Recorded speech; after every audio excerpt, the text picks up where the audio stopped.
Do a quick 10-minute countdown. So everybody grab your food out there. Make sure you got a drink. And we'll get it started here in about 10 minutes.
But because Alberta spends the least amount.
9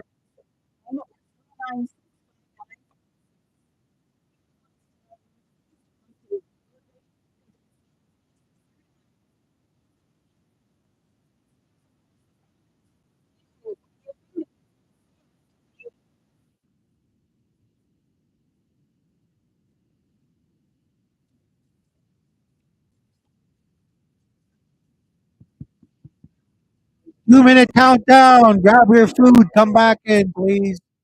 2 minute countdown.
30-second countdown. Whoever's outside, grab your food. Come on in.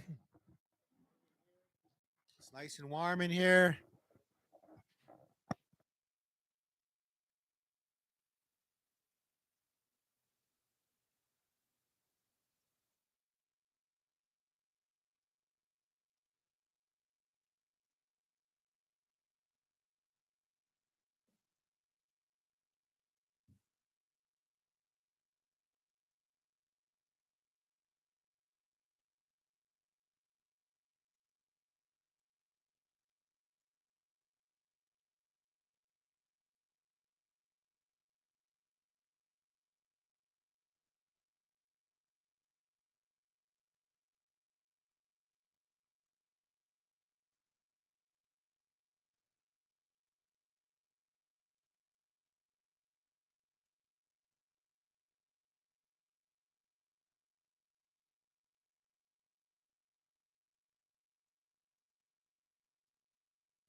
All rise. All rise. Lawn bulb is here.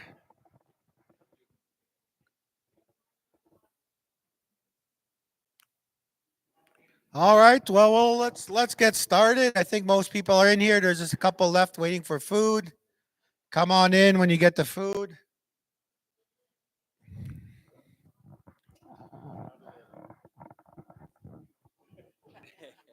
Wait for the people first. Wait for the people first, Lon. Yeah. Yeah. Don't worry. He says he's gonna give him out when he's done. Yeah.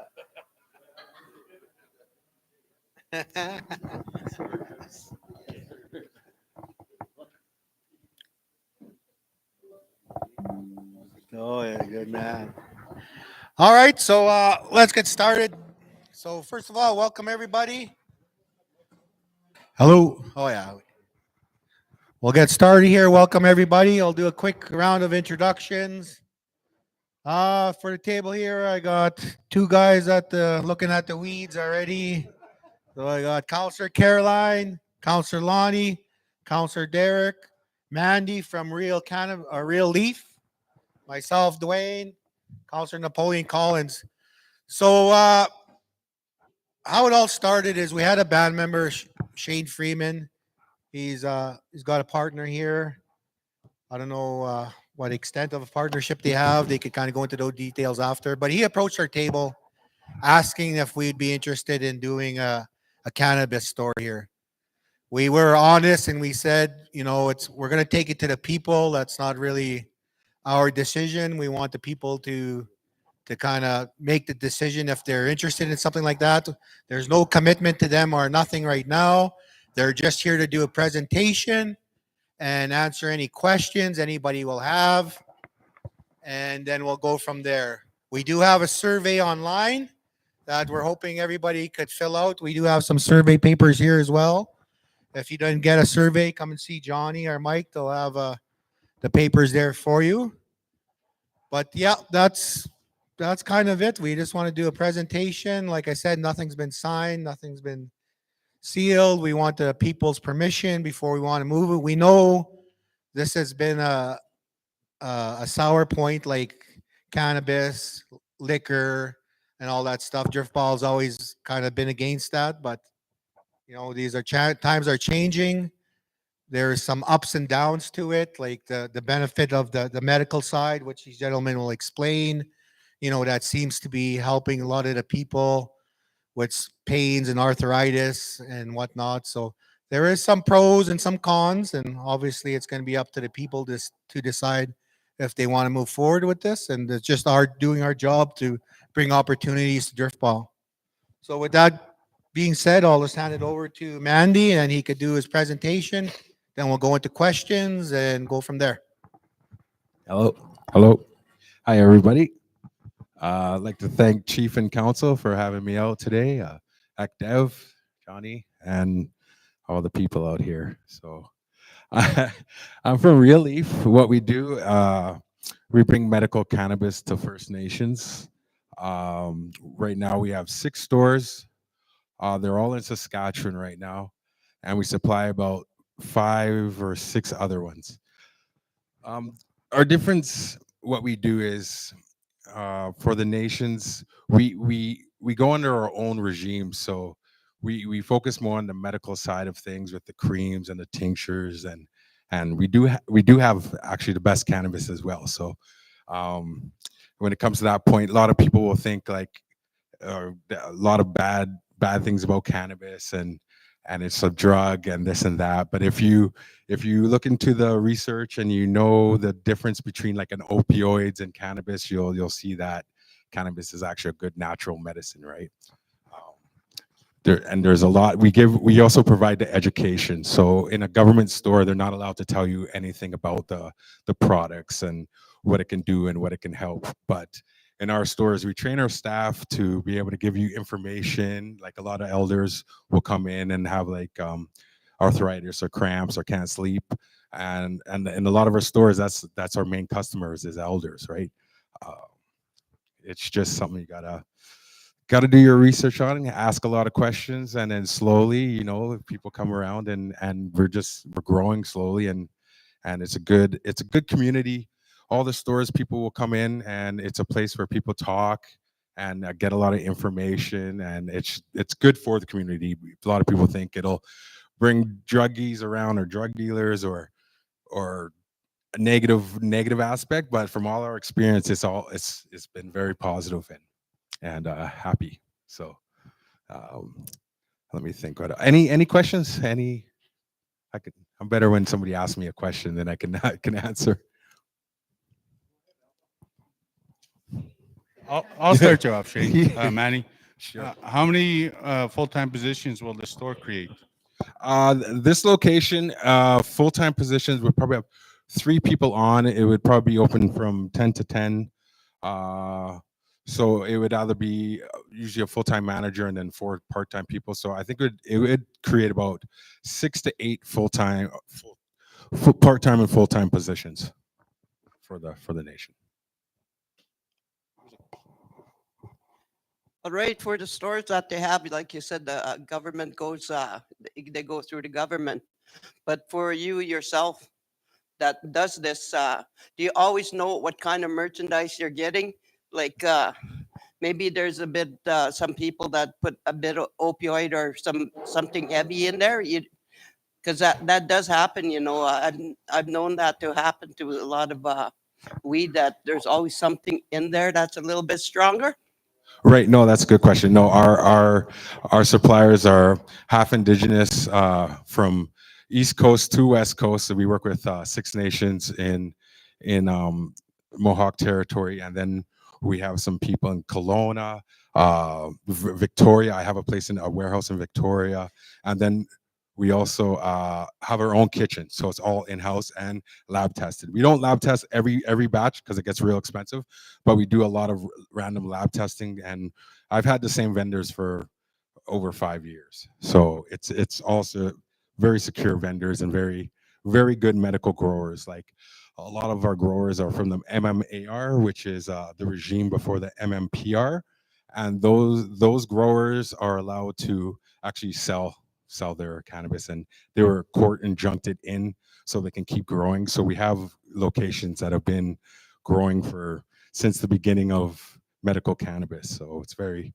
and a lot of people don't like the government doesn't allow a lot of high dose edibles, which are helpful with opioids and with pain. They're missing a lot of products that the medical community needs, which we provide. So yeah.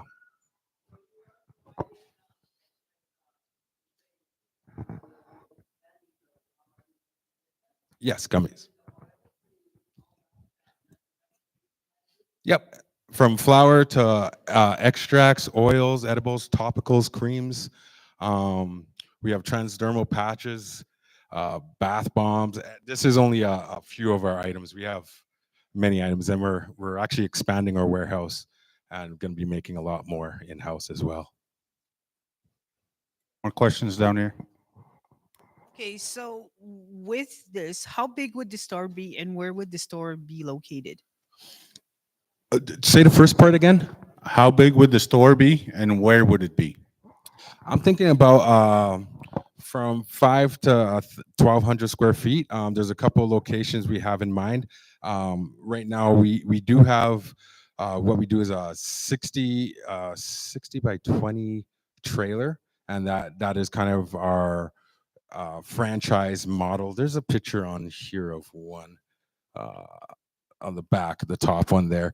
But if there's a location here, we can take over and highly renovate, and we do the landscaping in front. It's got to be appeasable because nobody wants an ugly trailer on the property, right? You guys want something nice, but so it's about 60 by 20 if we have to bring it in. We are looking at newer models, but 60 by 20, and it has an office and a washroom and a security desk, and then it has a store. So people would enter, they'd have to go through the security desk, and then they would go into the store and be helped by the 2 cashiers, and then the third person would be the security guard checking IDs at the front. So how long has this been a profitable business for you? How many years? Since month 1. No, it's profitable. It depends which stores. Like I'll give you my numbers. Some I won't say which nations, but some nations do as much as 200,000 in sales a month, sometimes a little more, 250. And then some nations are around like 30, 40,000. But those stores are kind of in the boonies that don't do much, and they're still profitable. But those ones, we have them more secure and less less workers, right? So that we can afford to keep it open. But I've been profitable, and there's no risk to the nation, I'll say too, right? So we pay for everything up front, supply, building, everything I'll pay for up front. And then as the store builds, I keep a ledger. As the store builds and makes money, we slowly pay back the initial investment. And then if anything happens, like, you guys will own the building or the trailer or anything like that at any time. And it's cancelable at any time. So if you guys feel like, hey, this is bringing a negative vibe, or Manny sucks or something like that, you can say, hey, these are the reasons why. And that's never happened. We've actually taken over 2 stores that were failing, and now they're profitable. So before this, I had about 8 medical dispensaries in Saskatchewan and BC. So I've been in this dispensary since 10 years, at least 10 years. So I know a lot of people don't know what to buy, like what products, how much flour before it goes bad or dry, or like how much brownies can you make before they get dry. So there's a balance of how you do. And our POS system is the same POS system the government approves of, where we have high and low stock, and we ship it from our main warehouse to each store, and we keep a good balance of everything like that. We also provide the nation with our POS and everything is connected to QuickBooks, and we have an in-house accountant. So every month, the nation will get our report of profit and sales from every receipt. Even if we go to Walmart to buy bags, or reordering from Uline for this or that, every penny is accounted for.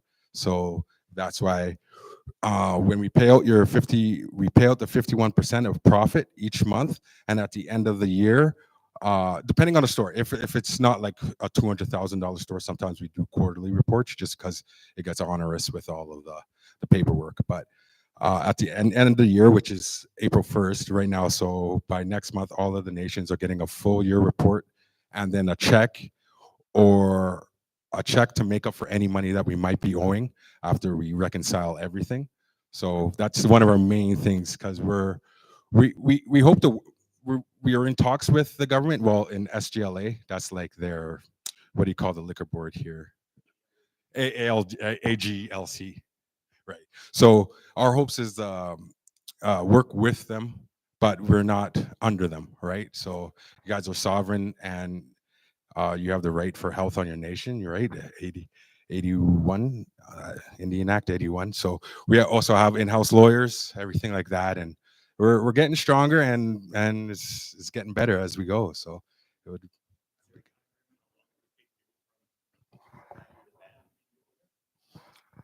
That's up to you. That's up to you. So I started this because it says First Nation medicine. I'm a black guy, right? So I started this hoping the band would be the owner, but then we found out that with the band lawyers, I have lawyers and the band lawyers, but we all work together. So I'm sure if you guys get it vetted, they'll say, oh, this money might not be bankable because you're not licensed by AGLC. So what we do, I took ownership of the whole company, and we pay out the 51% as a lease, because then it's bankable and it's legal, and it protects the nation if there's anything like that. So I take full legal responsibility and legal actions. Any lawsuits would be on Realeaf and me, and yeah. Go ahead. Oh, sorry. So I'm wondering, based on the 6 locations you have in Saskatchewan, have you ever had any feedback in regards to, because like I work for CFS, and my concern is always for the children, right? So my question is, have you received any feedback from these 6 locations in regards to like parents and where they're on the hardcore stuff and then reverting to marijuana? Yeah, we've had positive feedback where people will be on meth or strong like crack and stuff, and they'll do the high dose edible. You need the high dose edible. So like something like 50 milligram or 100 milligram thing, which we would charge. I think these are $10 in a government store. This would be 20 or $30 just because of the taxation on the milligram content. But as for weaning off harder drugs, it's known to work. I've seen it time and time again that a lot of people, like, if you do a high dose edible, you're not gonna want to smoke meth. It's definitely gonna cut you down now. Like that's I wish I could. We'll get more people to give first hands. But yes, we've had parents and people be happy. Some parents will come in and buy it for their sons or daughters who are on hard drugs and give us positive feedback. Right now we're on Soto First Nation, Witchkin First Nation, Papikasi First Nation, Soto, Witchkin, Thunderchild. We're supplying. Sorry, there's a bunch more. Thunderchild. We also supply Cecilia. I know like the ladies' names. Oh, we have 2 for Soto. Papikasi's, Sturgeon Lake. We should be opening soon. We just have a meeting with the town because it's an urban reserve. And there's 3 more. There's a few more we supply as well. Go ahead. Sorry. Okay, so with your stores being on the different reserves, have you noticed any decrease in the use, like I guess, of harder drugs? Take for example. That's Meth. that would be a question for Chief and the staff, because most of our staff members are from the nations, and they have said it has a positive effect. The negatives, I'll give you some a negative fact. Somebody who wasn't from the nation ran in one of our stores, but since we have panic buttons, we highly secure, and he, for no reason, it was election time, it was really weird, and he bear sprayed the store and ran away. They pressed the panic button and they picked him up down the street like less than 5 minutes away. So things like that's true, things that we try to mitigate any risk of things like that, right? A lot of people will be like, hey, some places are in the middle of nowhere. We have a lot of people that do hard drugs here. We're afraid of getting robbed. We have like just make sure staff are safe, locked doors, buzzer doors. We don't, if we have like strict rules, signage, people, if they're rude to staff, they have to leave. But we haven't, that's the only major problem we've ever had concerning the store itself. As the people would say for the meth and the hard drugs, it has a positive effect. I would say it's having a positive effect on the people that are doing that. I can get some more. I'll get some people to write some stuff, and I'll send that in to you like firsthand. Things like that. Yeah, the question was asked to you already. That's what I was going to ask you. That when you have your store, any knowledge that you would have on the reserve that the less of the opioid that goes around just because your shop is going to be there, and it's probably a whole lot Right. Well, accessible to where they have to go somewhere. But I wonder if that would work like with things going on like the opioid sellers here and everything. I wonder if that would help having a store like yours in on the reserve. I think it has had a positive effect. And say you have somebody that just wants to go get a joint or some oil, but the only guy around that they know that's open or that's around right now has meth or crack, and and he's just going, and then he might relapse because he just wants a joint, but it's in front of him. So by having the store and taking away the option where, you know what I mean, it's a clean product, and you don't have to worry about somebody forcing a harder drug or being around that situation where you don't want to be in that situation. Hi, yeah, I just have a question in regards to you were talking about, like, for here in Alberta we have the AGLC, right? And in Saskatchewan, I'm just wondering, is there a reason? Like, are you guys approved? Like, is your product approved in terms of what you guys are selling? So we're regulated by the bylaws that the First Nation puts in place, right? Um, we we are not AGLC. That's there. We're not their approved. We don't have their products. We have reached out to them where we have licensed producers that want to sell to us, and we want to include their products as well. Actually, have a meeting on the 29th with them. But once the nation puts in a BCR and the bylaws and gives a lease and a business license, it's self-regulated, right? Okay, yeah, no, I understand because we're a sovereign nation that we kind of get around some of the, you know, what we're allowed to do on reserve. But my question is more along the lines of like, is there a particular reason why you're coming to First Nations? Like, do you have any stores that are in the cities and that are regulated through those bodies? No, Realeaf is strictly works with First Nation. So Soto First Nation is part of BATC, and they did have FN Cannabis, but since they had 5 stores to begin with, FN Cannabis and BATC. But when you're even with all that economic power, when you're dealing against like Betrocan and Canna Cabana and stuff, as even as a nation, it's so hard to compete in that realm. And I didn't want to because their products, they're getting better, but they're kind of whack. You know, like I've come from the medical world where like you know, good ganja is good ganja, and it should be. This is how it should be, right? Grassroots and strong. Yeah. Okay, and then the other thing I wanted to know is you were talking about 51%.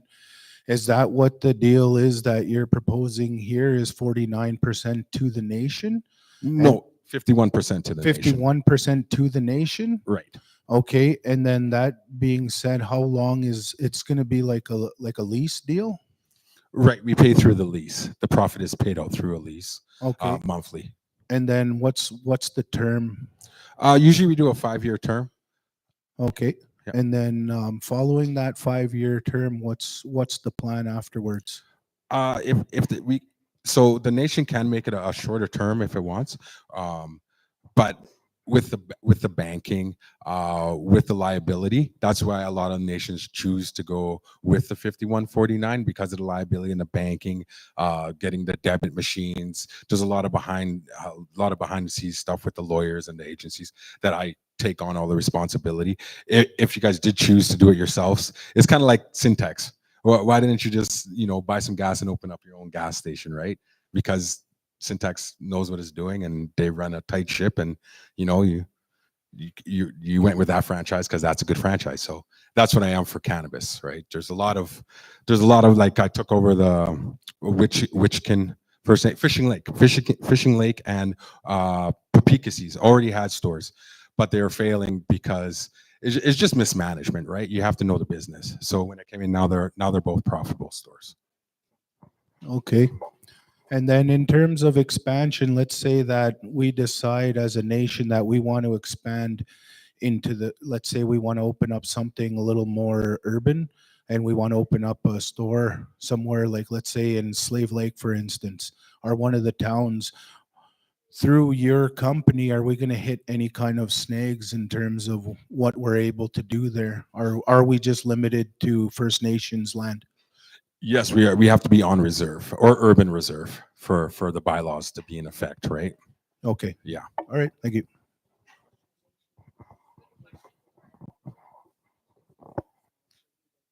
Right. And yeah, if the nation wants its own store through the ALGC under a different brand, they can do that as well, right? So.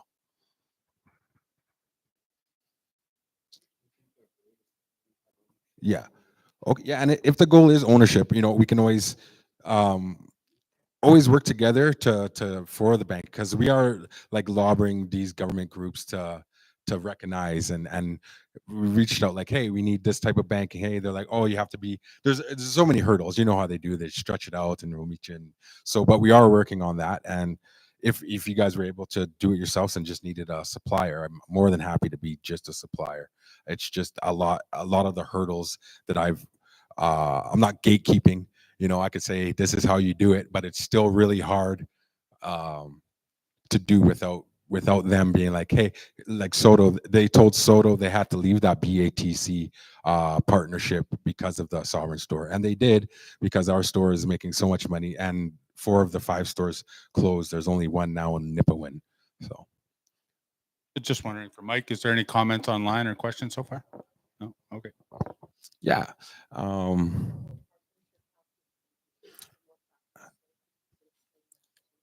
Sure. Yeah. And a lot of it too, say it's running like a dream, it's running like a ship. We can renegotiate after 5 years. Maybe you just need like certain things done by Realeaf, and you want a bigger percentage. That's no problem with me either. We can even revisit after, we can even say 3 years with a renewal for 2, and we can revisit how the partnership's going, and if I can take a bigger step back and less profit, right? So yeah, buy me out. Hey man, no problem, no problem. My goal, kind of my thing is when I was doing medical, it was really helpful, and it was doing a lot of good for the people. But when they legalized, they left out so much for the medical people, and they made a lot of places close that were actually doing good. And then all these big corporations took over. You know, like people are doing the lottery. I had a friend who sold his store for like $1 million, and like is just a bunch of. So this is revenge by success, right? Just taking over the industry and doing it the right way, and just winning. You put me beside any government store, and we'll have 3 times more profit than them, for sure. Just to clarify some stuff, for the way I'm understanding Manny is because he's on First Nations, they could control the prices, because we got to also realize that it's more of I can't say lesser quality, but it's not as monitored as much. That's why they're staying on the nations. It doesn't have to go through the Alberta Gaming, where it's, all their products monitorized and looked at and tested more frequently. So that's kind of a loophole, is what I'm hearing. Correct me if that's right, Mandy. That's basically why this product's only good for the First Nations, because we got our bylaws to protect us. But the biggest concern is the quality the same? That would be one of my questions. Right. So our quality is actually better. A lot of everything we make is lab tested, and most of our edibles are in-house. So we are the same or better than the AGLC or the SGLA. They just don't allow certain high dose stuff yet. Like 2 years ago, they didn't allow vapes or extracts, and now they do. But their prices are still, and their taxation is still way more. Like, just for the price of the taxes, you could buy our product, right? And since you're on First Nations land, we don't charge tax for First Nation. If you don't have the status card, you do have to pay the GST in Alberta if you're a white guy or something like that, right?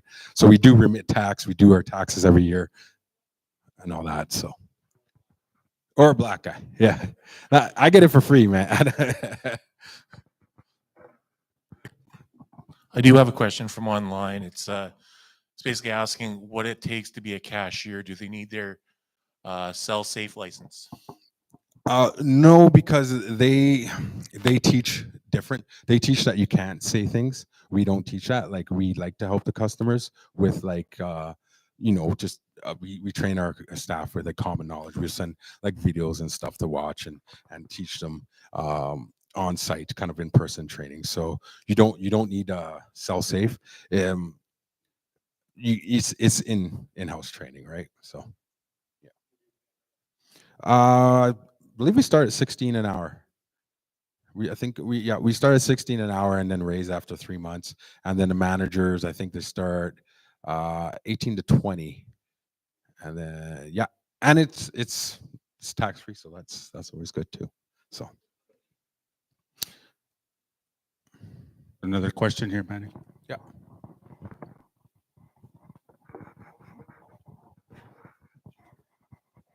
If you were to open up here now with your employees, uh, is it like they could have a criminal record, or do you check on that? Because I'm sure that you're not gonna hire anybody that is gonna be able to, you know, do a little bit of different things just because they're behind the counter selling this stuff. Well, we try not to. Funny story. No, I won't tell that story. It's a funny story. But we try not to hate on people because of a criminal record. But we do interviews, and we do we do call their references and everything like that. But if someone got in trouble for fighting or selling weed or doing so, or maybe somebody was selling meth but wants to change their life, so we try to. We try to include everyone, and everyone gets a chance, right? There's not a high turnover, but some people just try it and don't like it, but at least it's a learning experience. So Just also, Edith, it being a nation-owned store, it would fall under our policies and procedures of hiring and who's there and all Right. that kind of stuff as well. right, exactly. And we have payroll. There's direct deposit for the CPP is optional. So if you guys did want to take off CPP, we can do that as well. But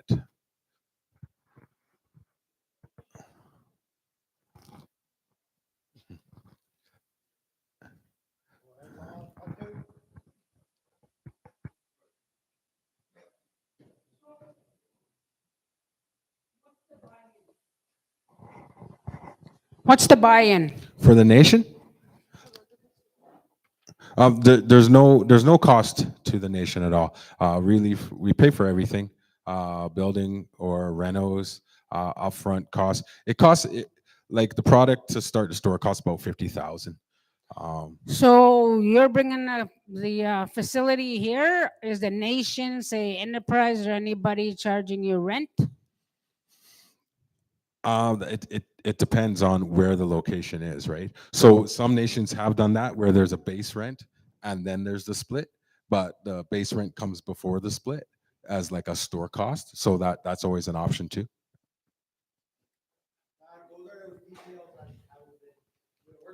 Yeah. Okay. Right. There's something to think about in regards to garbage disposal and Yeah, we pay for. environment and all that kind of stuff. But my next question is, should this be operational and approved? How is going to be ran under? Is it going to be ran under enterprise? Like, who's going to be the boss of the store? Realeaf runs all Like operations. the board or whatever. The board. Yeah. So, It would fall under our board of trustees, another subsidiary like Oh, so chief and council. band member, yeah. And then also the bylaws which you guys enact, we would be subject to those. So you guys would probably have somebody in charge to make sure that we're following those bylaws as well. So is there planning to be, should this move forward, a signing bonus? You guys want to give me a signing bonus? No, I'm paying for like all of the stuff. So I don't really do signing bonuses, but I will do. We also do. Let me just chime in here. So the way it's going to work is what they want to do is they're going to bring in all the costs. They're going to bring the building in. We're going to sign a 5-year lease. The only thing we never really talked about, like I said, is the lease part of charging a rent. But with that being said, they're going to bring in the product. It's not going to really cost the nation nothing at all. And after 5 years, we got to look at, we're not there yet, but would be a buyout. Do we want to keep it running the way it is at 51 or 49%? Or does the band want to take it over? And how would that look? But that's going to take 5 years down the road because it's not something we're just going to jump in. It has to prove itself that it's feasible and whatnot. And if it doesn't make any money, they're the ones that are taking a chance. They're the ones that invested in the building. They're the ones that say, hey, we got to leave here in 2 or 3 years, but the cost is going to be on them. Okay, so what is your track record in regards to lawsuits since you started? Oh, there's so there in One Nation, there's a lady who owned a gas station, but her lease was up, and she sued the nation, and because they wanted to build a big plex there, but she didn't want to move yet, so they included Realeaf in the lease because we're in the same parking lot. But there's never been an employee, and that's actually dead. She just did it to scary one. That was like 2 years ago, and nothing's really happened. So I think it's just gonna fall off. But there's been no one in the store that sued, no returns. Actually, no, there are a couple of times a vape might not work, like 1 out of 100. But there's been no suits, no lawsuits. Like nobody's fallen, nobody's got bad product, nobody. So zero, other than the lady that was mad that her lease was up, but that wasn't. We're kind of like collateral damage. It's more of an administration kind of lawsuit, not a personal death kind of illness lawsuit. Yeah. From your product. Yeah. Okay, so Nothing like that. you're not regulated by AGCL. So health-wise, how do you determine your percentages for THC Right. So in your product? right. So we do have testing. Like we do. Who's have, your tester? we have in-house testing. It's actually pretty cheap. So you guys test your own product? Yeah. Some of it we sent out. Some of it we sent out for like the edibles and stuff. Without giving away too much information how we do everything. But the oil is tested. Like our main the main distillate oil is tested before we make any edibles, and after that it's just a recipe. So you can tell per batch. You can use a waxy calculator and anything like that. With the flower itself, there's actually an app, and you just order this little machine, and then you put it in, and it goes to like a lab in Europe, and then you get back the result for the cannabis. No, For the I'm asking THC level. because when cannabis first came legalized, there was a issue with Alberta Health in terms of levels of THC, and I think it was Canna Cabana. that exceeded their THC level. Oh. So they went belly up.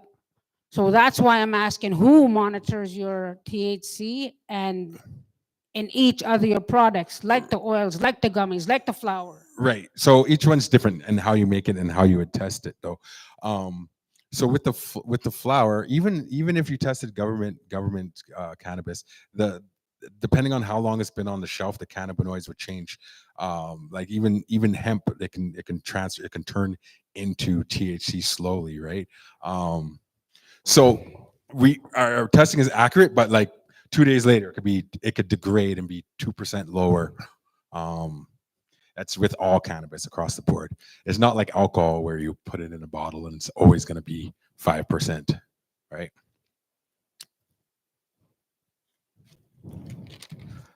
But we can provide test results as well. And you can see what I mean. There's just a lot of different types Well, of it's kind of biased. If you're testing your own drug, of course you can always say it's good. Yeah, of course. And So it's 100%. And all- you'll get high in one hoot all or licensed whatever. all licensed producers. It doesn't do nothing when you do your safe testing. You do your in-house safe testing. So does that mean you guys are qualified to say take this much of weed if you're diabetic or not diabetic or have epilepsy or whatever? Like, what is the safe We don't prescribe. training? We don't I know prescribe. you're not authorized to prescribe, but what Yeah. I'm asking is, what kind of safe training in-house do you do? Well, What does that entail? like earlier today, somebody had arthritis pain. I said, where's your arthritis pain? She's like, my leg hurts. And I said, this cream would be really good to rub on your leg. So it's kind of like that if someone has zero knowledge. But I'm not going to be like, take 10 milligrams of THC and smoke it every day at 4 o'clock, stuff like that. We just provide the knowledge of what each product will do for you and the results.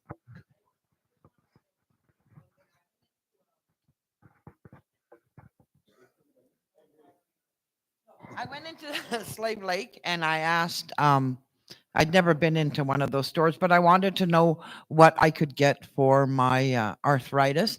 But they said they're not allowed to tell me anything. I have to walk in, I have to know what product I want, and that's it. Or go to my doctor, ask my doctor, then come back to them and buy the product. They would give me no information whatsoever on anything. And that's the rule that the government employees have to follow.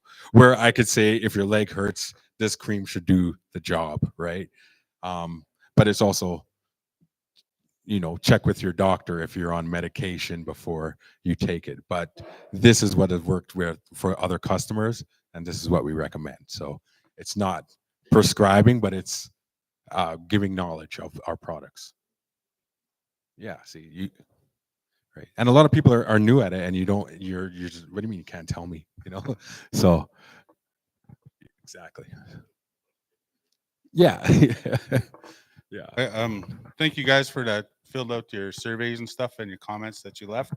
I do want to read a comment, and it'll be for Chief and Council here. It'll be, where will the revenue go from this venture if it goes forward?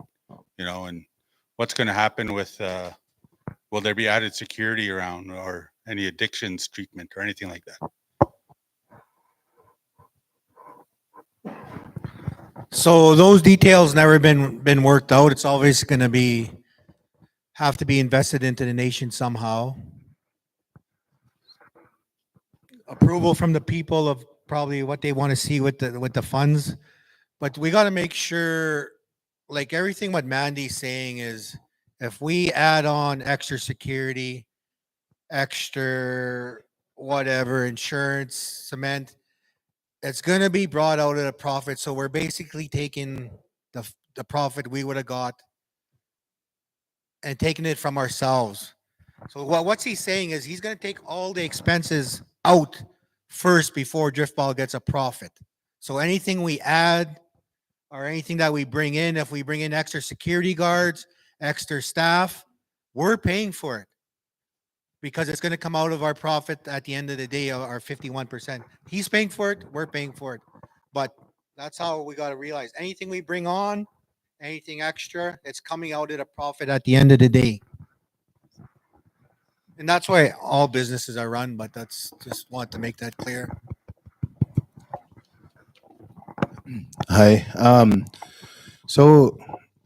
As a band member, I gotta be completely honest. I'm sitting here with the survey, and I haven't checked the box yet, because I want to make sure myself that I know exactly what's going on. Because this it's gonna have effects either way. Anything that we do is gonna have effects.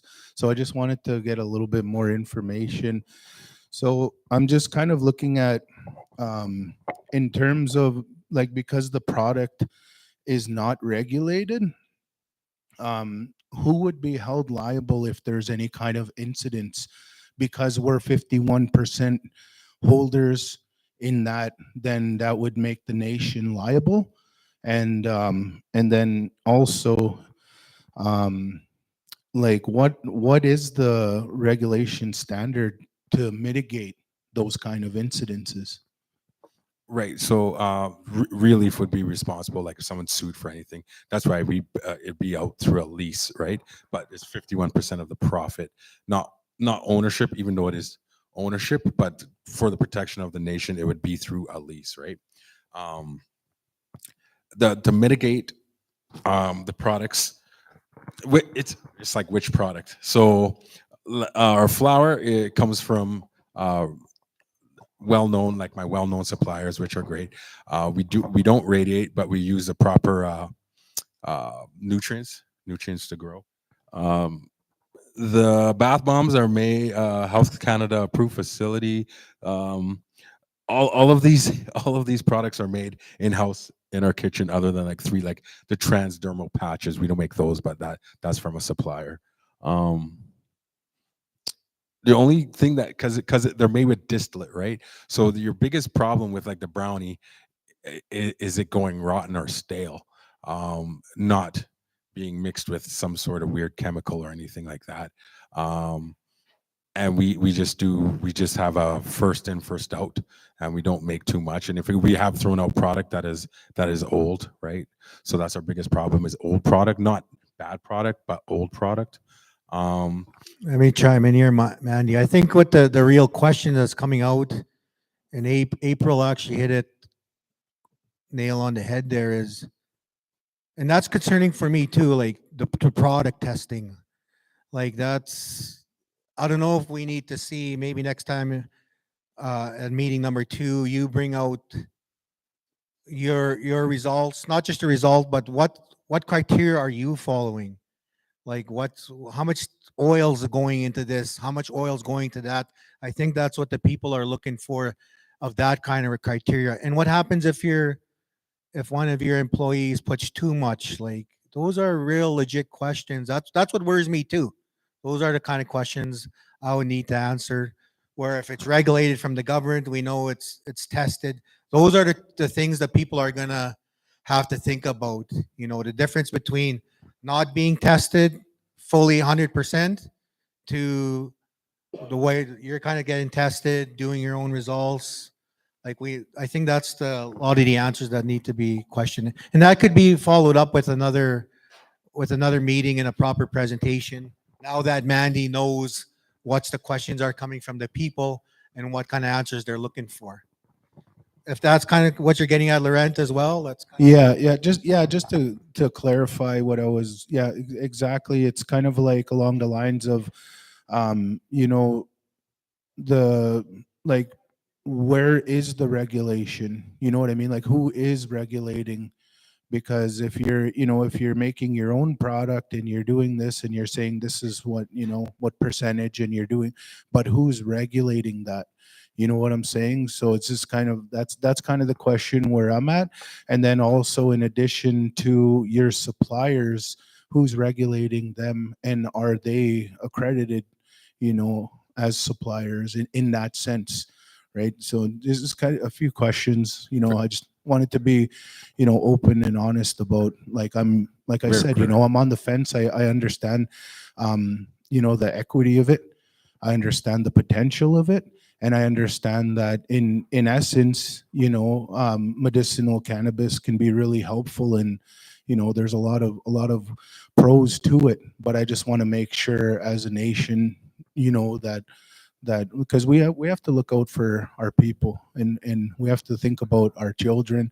We have to think about our people who is going to be, because the majority of the people buying the product are going to be from here. You know what I'm saying? So I want to make sure that we're safe in that regard. 100%.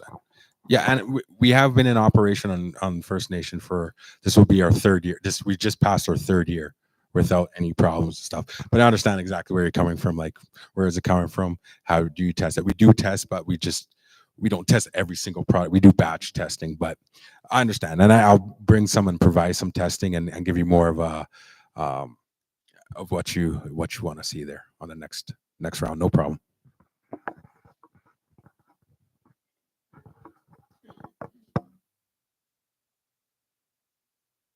Hello. I'm kind of too on the fence, like my cousin Laurent there. It's no secret that I'm a weed smoker from way back, so I'm kind of on the fence. But when cannabis and this stuff became legal, I accessed the product CBD, so with no THC. And my reasons for accessing that was for back pain, for anxiety, and to regulate my flare-ups from skin cancer. So when it came legal and I tried CBD, after maybe 3 months, I didn't have any flare-ups, and I didn't have any back pain, and it took away my diabetes. So in saying that, I had to go personally through different products till I found out what worked for me. Because I was diabetic for close to 5 years and being on a metformin and being on the blood pressure medication and cholesterol and stuff. So some of the CBD oils, it's conflicted with the certain types of drugs that were still in my body from the diabetes. So when I found out one that worked for me, and I've been diabetic free now going on, diabetes free going on 4 years now. The product that I was using is discontinued. So I know that it helped me in a medical sense that way. But then again, I also have an issue with regulating the THC concentration of it, because if the youth coming up and saying that, oh yeah, this is good or whatever, and all of a sudden go into a blackout and a seizure and not come out wherever, that's where my concern lies.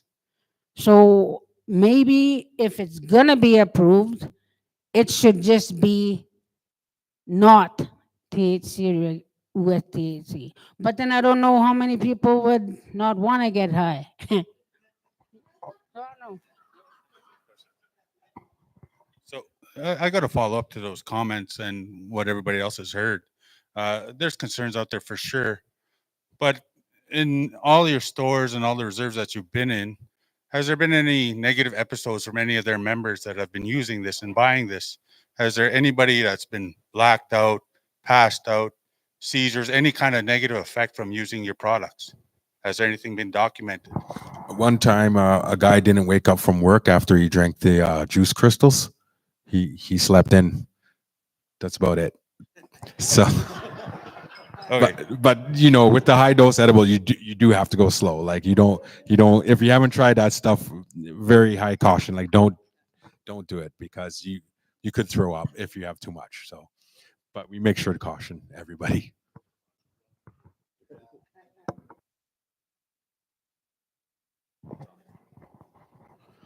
Are your levels the same as like the government regulated stuff? Say your edibles, right? You say they're 10 milligrams. Are they 10 milligrams the same as the other stuff, or are you higher or lower? Yeah, 10 milligrams is 10 milligrams. There's a new way that it depends, right? Because it's 10 milligrams of cannabinoids, or do you mean like of THC? We're like that. So we make our products with distillate, and they're usually about 97% THC, and then the rest would be cannabinoids. So our 10 milligrams is 10 milligrams, but we have like much higher to fight like the opioids, much higher edibles that you can get, as well as the low dose edibles as well. But our 200 milligram pack would be as much as their 10 milligram pack, right? And that's how when we dose, it's very accurate. I can tell you guys more about it. And are your recipes the same as like a government issued edible? No, so so when a licensed producer has a processing license, they take that processing license and send their process of how they make an edible to Health Canada for approval, and it'd be like a SOP, standard operation procedure, of how they do that. So we have our own standard operating procedures of how we make an edible, from step A to step B, the ingredients, how to warm it. It's not hard, but you do have to be accurate. Just like when you're making something in any kitchen, you do have to be very accurate, because you don't want to have too much, and we don't, because you could lose money, or people could be angry that they didn't have the right amount of dosage, right? So some of our processes are the same, and some of them are. It depends what product you're making. That's the main thing.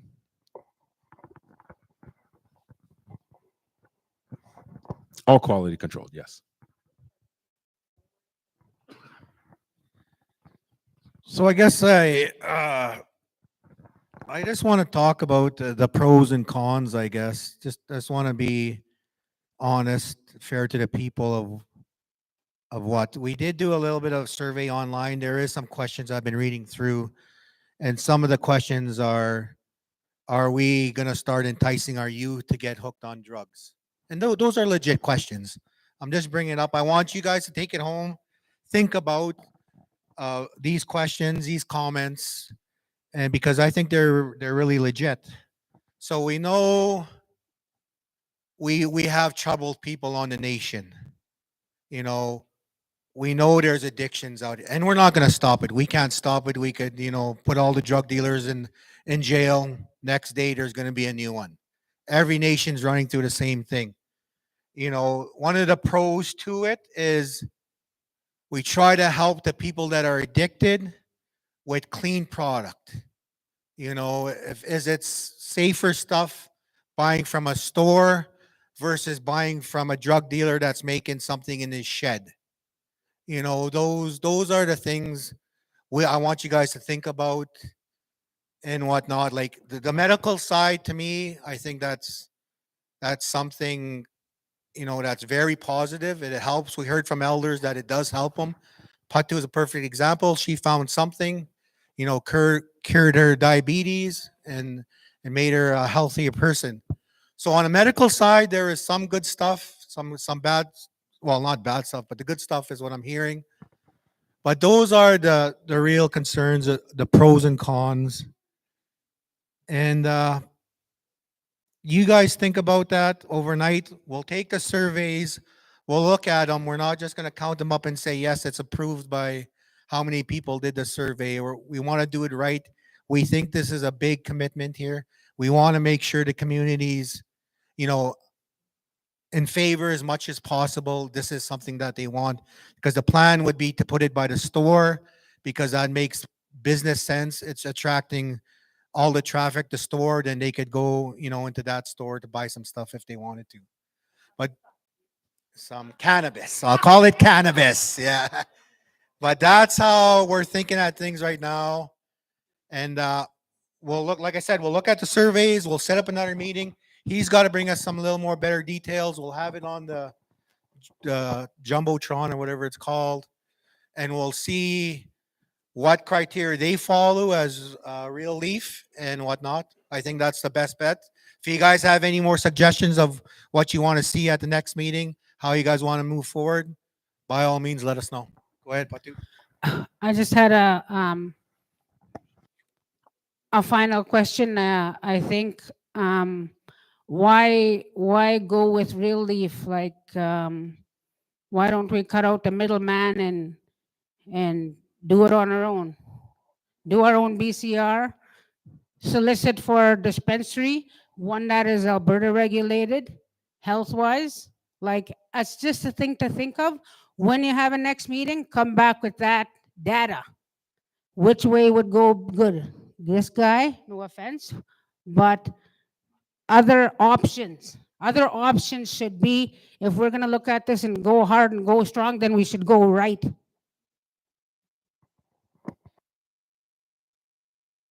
And that's fair enough. Actually, we will look into that data of how it looks if we did it ourselves, regulated under the Alberta regulation, how that will look and what cost, because obviously there's a cost for anything. So yeah, we'll do a little bit of research there. We'll get Donnie, our Chops, to do a little bit of research and background and have that ready for the next meeting as well. Any more? Oh, go ahead.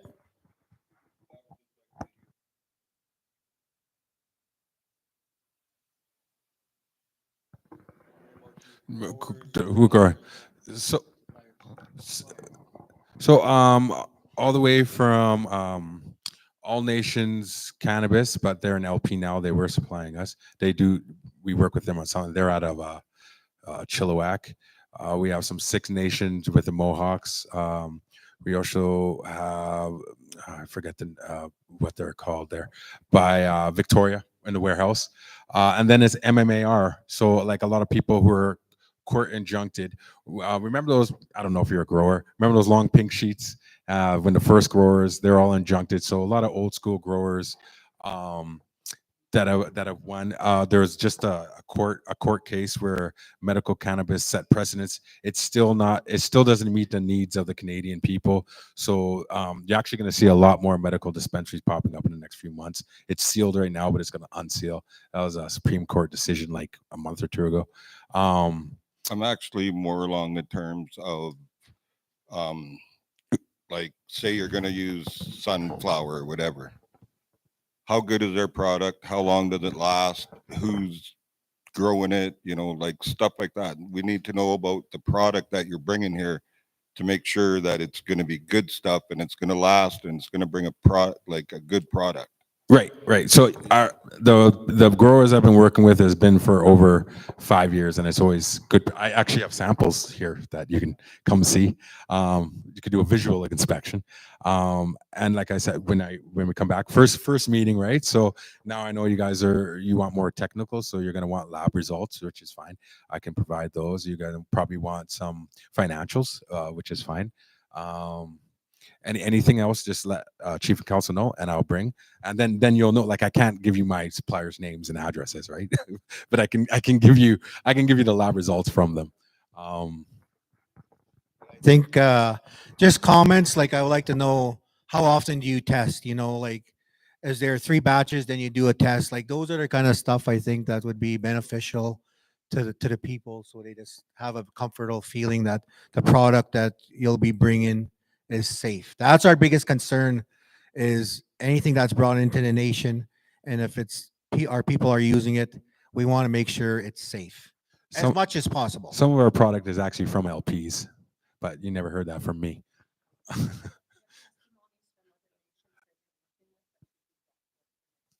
For sure. I'll bring testimonies from the nations and the members and employees to show the positive impact as well that we've had. I'd like to go Visit one of your nations that you like in the last couple of years to see how. Yeah, come to North Battleford. Yeah, for sure. And Alberta's just opening up. Like we're in talk with Alexis, Saddle Lake. We had a couple more, not Satina, maybe Satina. So I have a feeling there's going to be a lot more First Nation stores opening in Alberta, and that's the plan. So it'd be good to start here and grow with you guys.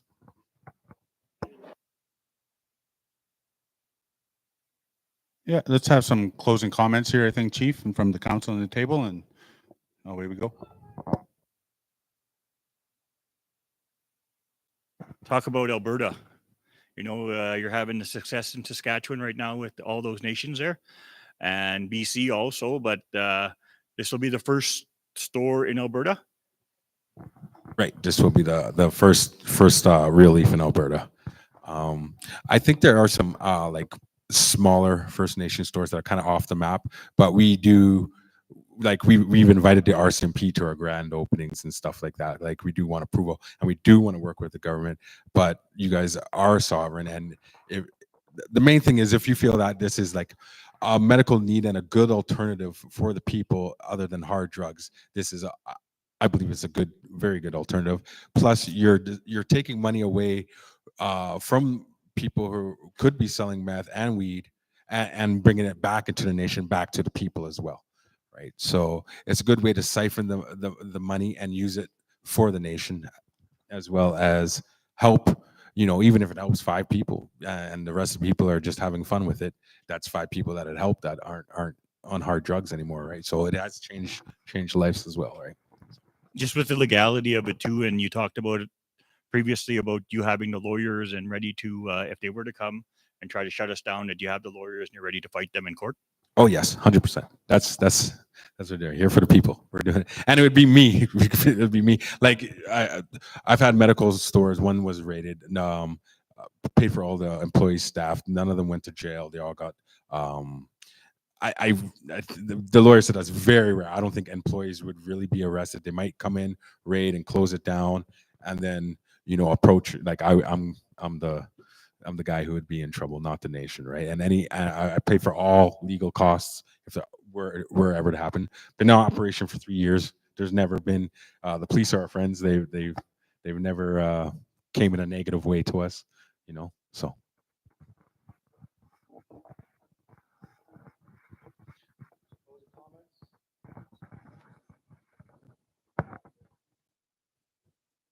All right, I'll just pass it down to council. Any more comments from the gallery before we do some closing comments on our end?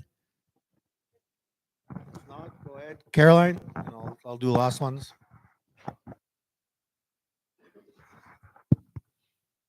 I just want to say thank you. Oh, we've got a question up there. Go ahead.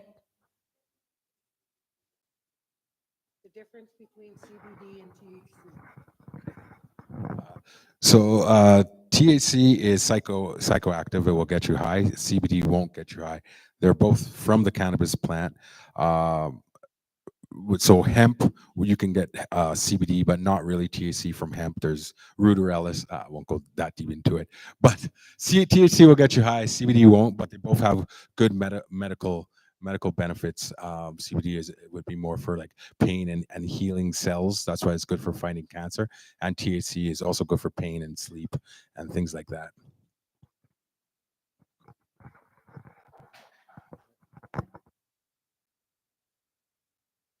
Hold on, one more, Caroline. Rick, go ahead.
It's basically it's going to be, and then you're right. It's going to be a competition, but we're not going to go say let's be lower than Lucas.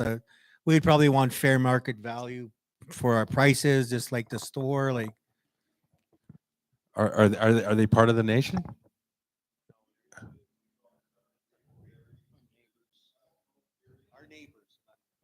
Oh, okay. Yeah.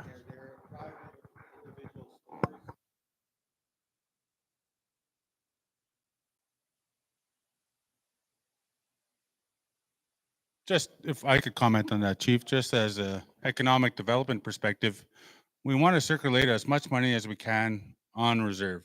This is why we're looking at it. We know our people are going to Canoe, so we're going to Sucker Creek, High Prairie, Slave Lake, but that costs extra. That takes what limited income that's on the reserve, off the reserve. The more money we can circulate here, the better it is for everybody. Unfortunately, Jerry and I don't know the K-Town guys, it's an unfortunate part of business, but we're here to look after our members first. Sorry. So I don't know if this store is going to do that good, but one store makes 200,000 a year after cost of employees and overhead and product. The nation's 51% is 50,000. So those are some numbers, but as profits go down, the money goes down. But so we do focus on profit, but helping profit. Well, 600,000 a year. Is it worth? The nation likes it, and it goes to programs for the people and stuff. I think it's worth it. It's good profit. It even if it's 10 grand a month and 4 jobs and like that. I know it might not be huge, but we're doing what we can, doing what I can. go ahead.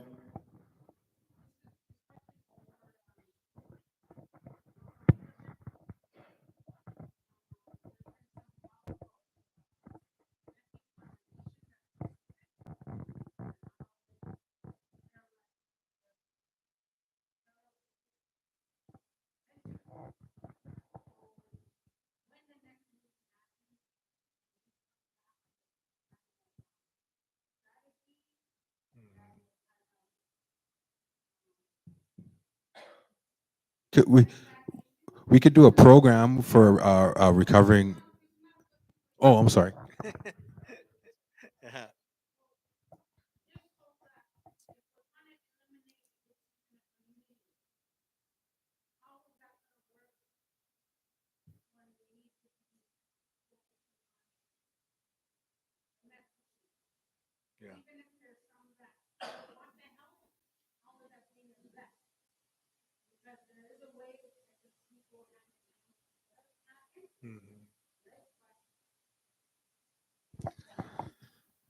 We don't have all the answers, obviously. If we did, we would implement it a long time ago. So, but what we're looking for is, and like I said earlier, like the people that have those major addictions, we're hoping instead of getting their hit or whatever from someone making it in a shed, they would go onto this, like he said, the gummies, and start reducing them out. So at the end of the day, it's got to come down to the person wanting to change, and we can't fix that as chief and council.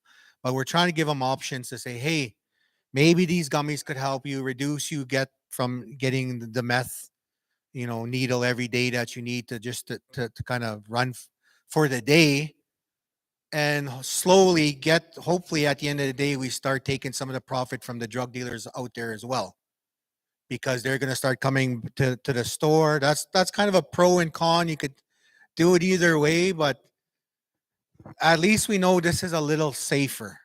It's not the answer, but it's a safer drug. And seeing our people, on the roads nowadays, just looking into the sky, not knowing what the heck's going on. We're trying to do something, bring them some options. We do have our healing lodge that's obviously gonna hopefully be part of this too somewhere. Like they got to get help as well, but that's the main goal, is for someone not to take meth from something that's being made in a shed and killing.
Okay, I got Kayla, then Derek.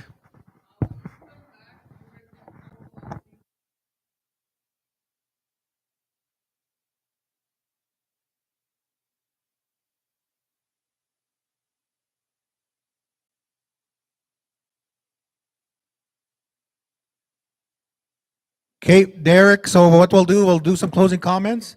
Then Mandy will move the table maybe out to the middle. You guys could kind of sample the product or whatever you guys want. Ask your questions, but we'll bring it out. And if you guys have any questions for Manny, he'll go ahead and answer them for you.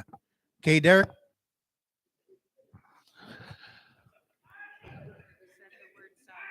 Yeah. All right. Well, I just want to thank you guys personally for coming out, making the efforts and the time to come spend some time with one another. Yeah, we knew that it was going to be a sensitive conversation and a sensitive topic. I want to thank Realeaf and ECDev, Jonathan, and the team here. Anytime we have opportunities like this, we have to be mindful of what is the type of direction and what ventures and avenues does the nation want to go? Yes, we know that this is always a sensitive topic. If we take our minds back about 4 years, 4.5 years, I recall we were potentially venturing with this entity that goes by the name of Indigenous Blooms coming out of British Columbia somewhere in the Chilliwack territory. But where I'm going with this is such opportunities like this that potentially could benefit the community and for many years to come. Maybe it could prosper, but then again, on a flip side, this is just an introductory meeting. We always say, whether it be 1, 2, 10, or 20 meetings, but max 3, on a high end. We need to be respectful and mindful at any time you have the opportunity to sit down with your leadership. We just want to thank the people for making the efforts. Maybe there'll be a better turnout, better outcome. Want to thank the individuals that are hit and miss coming on, showing some interest online as well. But other than that, it is something to think about. To summarize everything we've gathered, we're from partnership from 51-49 in our favor. And the potential opportunity is and the main goal is to actually buy any company out that we go in JB with at any time. So these are some of the things that our people need to be mindful about in terms of alleviating some form of stress regarding the addictees, is what I normally call them. Troubled members. We try to do the best we can and offer some sort of assistance.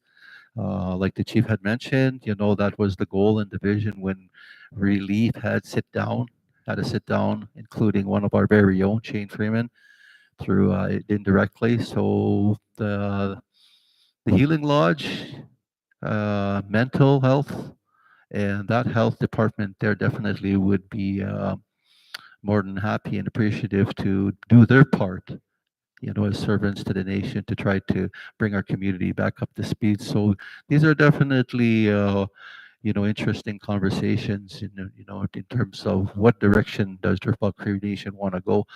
Just keep in mind, it's just an opportunity. That's all it is. Nothing signed, nothing is written in stone. So just like you guys to take that into consideration. It's either going to fly, it's going to flop, whether it be 1 year, 3 years, and just something to think about. So just wanted to say that. Thanks for coming out. Thanks.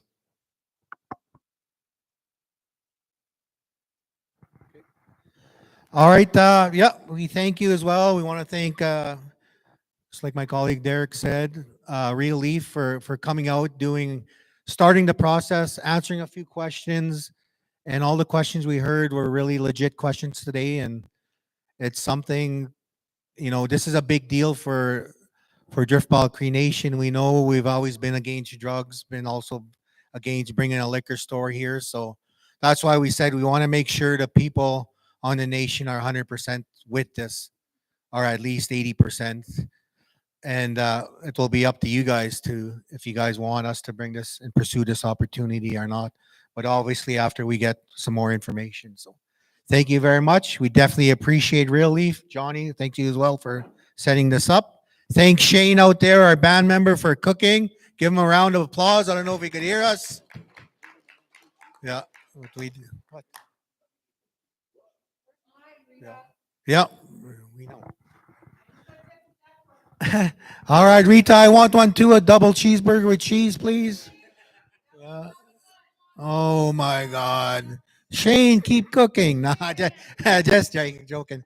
So we'll move up the table up, or if you guys want to come to the back, come and look at the samples.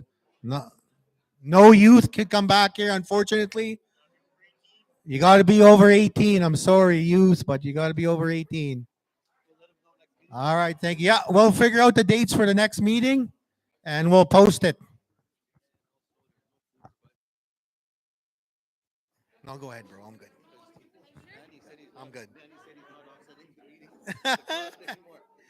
All right. Maybe we'll have to.